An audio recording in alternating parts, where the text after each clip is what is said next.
belajar bahasa Indonesia ya. Bahasa ingin absen dulu ya. Absen dulu siapa yang tidak hadir hari ini, kemudian alasannya apa. Yang pertama,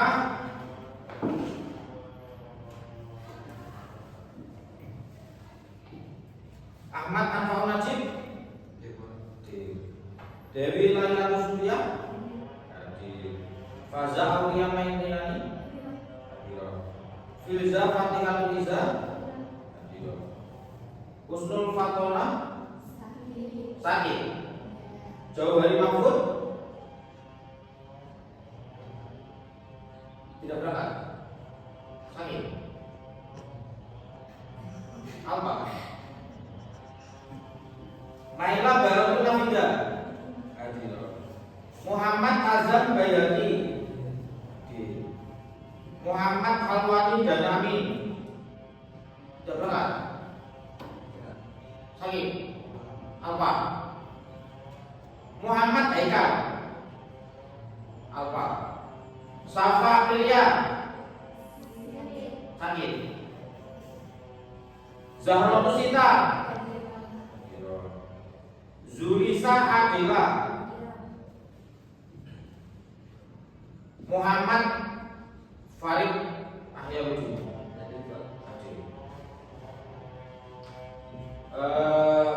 Baik, sebelum kita mulai pelajaran, alangkah baiknya kita berdoa terlebih dahulu. Saya akan memimpin doa ya, Al-Fatihah.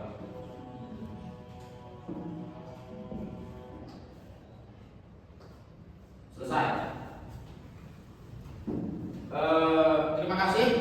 Kita akan mulai pelajaran pertama ya. Ini pertemuan pertama kita di kelas 10 ya. Yang pertama yaitu saya ingin memperkenalkan diri ya. Nama saya Hasanuddin. Saya guru di MA Darul Taklim, mata pelajaran bahasa Indonesia ya.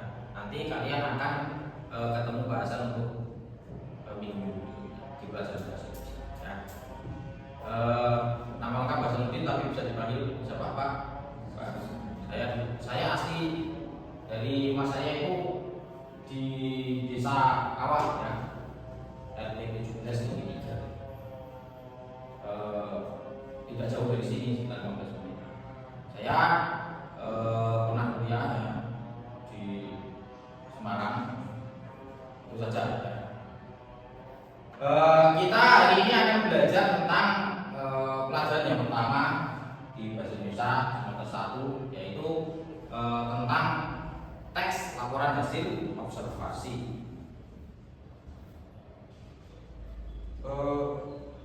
Kamu namanya siapa? Tadi Fazal. Panggilannya Fazal. Ini Farid ya? Kamu siapa? Filza. Dari mana? Srikanda. Mondok di sini. Bagus. Oke. Lanjut kita akan belajar tentang teks laporan hasil observasi. Sebelum pelajaran kita, saya akan menyampaikan tujuan pembelajaran kita hari ini. Yang pertama yaitu peserta didik mampu memahami tentang pengertian teks laporan hasil observasi. Yang kedua, peserta didik diharapkan mampu memahami tentang ciri-ciri dari teks laporan hasil observasi. Kemudian yang ketiga yaitu peserta didik diharapkan mampu menentukan struktur teks laporan hasil observasi. 3 itu ya. Sebelum kita ke pelajaran LHO teks laporan hasil observasi, saya ingin bertanya, mungkin ketika kalian di SMP atau di MTS ya pernah mengenal pelajaran Indonesia namanya teks laporan hasil observasi. Nah, kira-kira di sini ada yang tahu nggak ya? Apa sih yang dinamakan observasi? Perempuan atau laki-laki boleh? Firza, oke silakan. Apa itu observasi? Pengamatan. Nah, betul. Jadi observasi itu pengamatan. Seperti saya misalkan mengamati toples. Mengamati toples. Toples ini terbuat dari bahan plastik.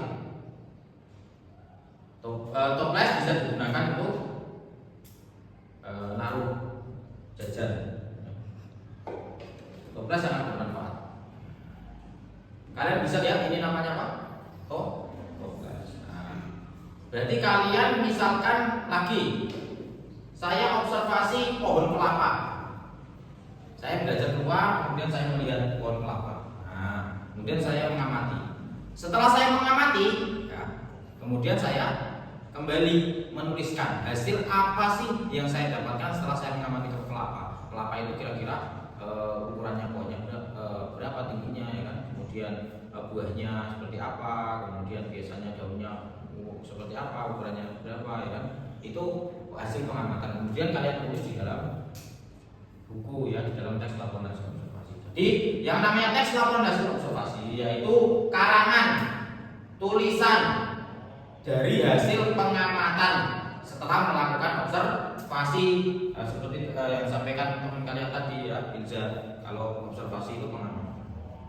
Sudah paham yang lagi? Najib? Paham, ya kan? Kemudian yang kedua yaitu tentang ciri-ciri dari teks laporan hasil observasi. Misalkan saya contohkan, ini Museum Kartini, ya. Kalian datang berkunjung ke Museum Kartini. Nah, ini ada gambarnya Raden Ajeng Kartini, ya. Nah, kalian akan mengamati Museum Kartini di sebelah alun-alun Jepara. Datang ke sana bareng-bareng untuk belajar tentang sejarah, ya kan? Kemudian kalian mengamati, kira-kira di sana ada apa ini? Ada meja, ada kursi, ya kan? Ada ini gambarnya Kartini, terus kemudian ada peninggalan-peninggalannya, ya. Nah, setelah kalian datang ke Museum Kartini, kemudian kalian membuat sebuah laporan. Nah, yang namanya teks laporan hasil observasi ini memiliki ciri-ciri, ya. Yang pertama yaitu bersifat objektif. Jadi objektif artinya tidak memihak, nyata. Ketika kalian melakukan observasi berarti kalian benar-benar melihat langsung, ya, nyata. Kemudian di dalam laporan hasil observasi, ya, itu ada strukturnya, ya. Namanya dalam belajar bahasa Indonesia itu selalu kita menemukan yang namanya struktur, kemudian kaidah kebahasaan, tapi kita belajar tentang struktur teks laporan hasil observasi. Yang pertama yaitu ada deskripsi apa? Ada yang tahu sebelum pelajaran? Apa? Ada yang mungkin tahu sebelum Pak Hasan menyampaikan? Belum tahu? Oke. Yang pertama yaitu pernyataan umum. Gunanya untuk apa sih pernyataan umum? Pernyataan umum itu gunanya untuk memberikan pengantar pendahuluan tentang objek yang kalian amati, ya kan? Misalkan saya ingin melaporkan tentang saya mengunjungi Museum Kartini. Nah, kemudian Museum Kartini terletak di Jalan Jepara, ya kan? Kemudian Museum Kartini, di dalam Museum Kartini meninggalkan beberapa sejarah dari Raden Ajeng Kartini, ya kan? Ini di dalam pernyataan umum. Kemudian ada deskripsi bagian, ya. Deskripsi bagian ini nanti menjelaskan tentang bagian-bagian di dalam Museum Kartini ini kira-kira ada apa saja. Misalkan terdapat di situ ada meja, ya kan, peninggalan figura, kemudian ada gambar Kartini, kemudian ada karya Kartini, buku atau yang ada yang lain, peninggalan situs-situs bersejarah. Ini nanti akan dijelaskan di dalam deskripsi bagian. Kemudian yang ketiga yaitu deskripsi manfaat. Manfaatnya apa sih kalian datang ke Museum Kartini? Ini akan dijelaskan di kesimpulan akhir di deskripsi manfaat. Manfaatnya yaitu kita bisa mengenal sosok Raden Ajeng Kartini yang disebut dan dinobatkan sebagai pahlawan nasional, pahlawan emansipasi wanita, yang mengajarkan bahwa laki-laki dan perempuan ini setara. Kamu jelaskan. Kemudian manfaat dari kamu mengunjungi Museum Kartini, ya, itu sebagai inspirasi kamu, kemudian kita mencintai, ya, sejarah, mencintai hasil-hasil dari karya pahlawan. Nah, ini akan terdapat di dalam deskripsi manfaat, ya. Ada berapa? Saya ulangi lagi struktur dari teks laporan hasil observasi. Yang pertama yaitu pernyataan umum, yang kedua deskripsi bagian, yang ketiga deskripsi manfaat. Sampai sini sudah paham? Insya Allah. Oke, saya mau tanya yang pojok sana. Namanya siapa? Cila. Tadi ada 3 struktur dari teks laporan hasil observasi. Apa saja? Pernyataan umum, terus deskripsi bagian, terus deskripsi manfaat atau kesimpulan, ya kan? Ada 3. Oke, Zal. Kamu hasil apa namanya? Apa Zal? Pernyataan umum, terus deskripsi bagian, deskripsi manfaat. Baik, saya rasa sudah memahami. Kemudian selanjutnya saya akan memberikan sebuah tugas, ya. Saya akan membagikan salah satu teks laporan hasil observasi, bagaimana kalian menentukan strukturnya, ya, dari teks laporan hasil observasi. Saya akan membagikan jadi 3 kelompok, ya. Jadi 3 kelompok. Kemudian kalian tentukan strukturnya. Yang laki-laki sini bertiga jadi 1 kelompok, ya. Tentukan mana yang merupakan deskripsi pernyataan umum, kemudian deskripsi bagian, kemudian deskripsi manfaat, ya. Nanti dicoret. Terus yang ini juga 1 kelompok. Kemudian yang ini 1 kelompok. Kemudian nanti ada salah satu kelompok yang menyampaikan perwakilan per kelompok satu-satu, ya. Sampaikan saja berdiri di depan tempat duduk, kemudian jelaskan yang bagian paragraf manakah yang merupakan pernyataan umum, kemudian bagian yang mana yang deskripsi bagian, kemudian deskripsi manfaat. Itu, ya. Silakan dikerjakan.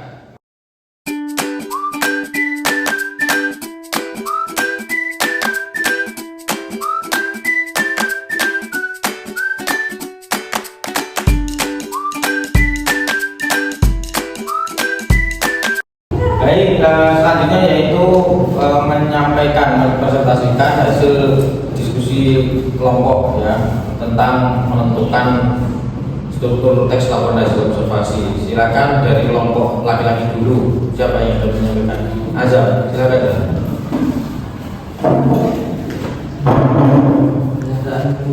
Pernyataan dari tekniknya dari paragraf pertama, yaitu musuh masyarakat adalah salah satu musuh umum dan fokus besar yang terletak di Kabupaten Jepara Provinsi Banten. Museum ini terdiri dengan pengembangan jasa-jasa pahlawan anti emansipasi wanita dan kecintaan ini. Dan deskripsi bagian ada di paragraf kedua dan ketiga, yaitu museum Kartini memiliki keunikan arsitekturnya yang terdiri dari 3 gedung utama. Ketiga gedung tersebut membentuk huruf K, T, dan N yang merupakan sekalian dari Kartini. Yang terakhir yaitu deskripsi manfaat ada di paragraf keempat, yaitu museum era Kartini berfungsi sebagai sarana edukasi yang krusial bagi generasi muda untuk melakukan perjuangan emansipasi perempuan di Indonesia. Museum ini menjadi objek wisata secara andalan yang memperkaya wawasan budaya bagi wisatawan domestik maupun mancanegara. Terima kasih. Selanjutnya dari kelompok di sini.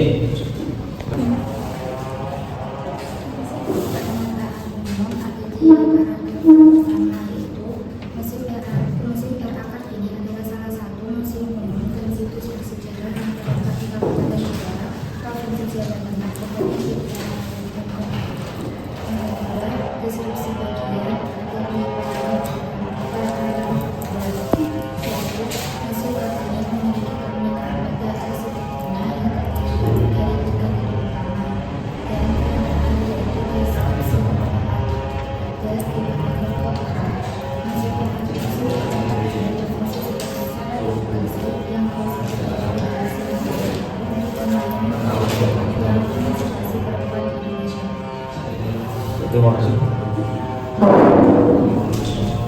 Siapa yang menyampaikan? Yang menentukan siapa? Kamu ya? Siapa? Jadi itu kan belum? Belum. Kamu mau coba belajar?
Waalaikumsalam warahmatullahi wabarakatuh. Baik, kalian sudah menentukan ya dari struktur teks laporan hasil observasi dari mengunjungi Museum Anak Kartini. Nah, tadi dari beberapa kelompok sudah menyampaikan, kemudian yang laki-laki juga sudah selesai ya. Yang dari bagian pernyataan umum ada di paragraf 1, kemudian dari deskripsi bagian ada di paragraf 2 dan 3, kemudian yang deskripsi manfaat ada di paragraf terakhir di paragraf 4. Terima kasih atas kerjaan kalian, ini dikumpulkan hasilnya ya ke depan. Kemudian karena jamnya sudah selesai ya, mau istirahat, saya akan mengakhiri pelajaran ini. Sebelum saya akhiri, saya akan menyimpulkan sedikit tentang teks laporan hasil observasi, yaitu teks yang merupakan karangan bagaimana kita menuliskan hasil dari pengamatan survei terhadap suatu objek ya, yang di situ berciri-ciri salah satunya bersifat objektif, kemudian nyata ya, benar-benar kita melihat langsung, kemudian ada strukturnya yang ketiga yaitu pernyataan umum, deskripsi bagian dan deskripsi manfaat. Begitu saya akhiri. Terima kasih. Wassalamualaikum warahmatullahi wabarakatuh. Waalaikumsalam.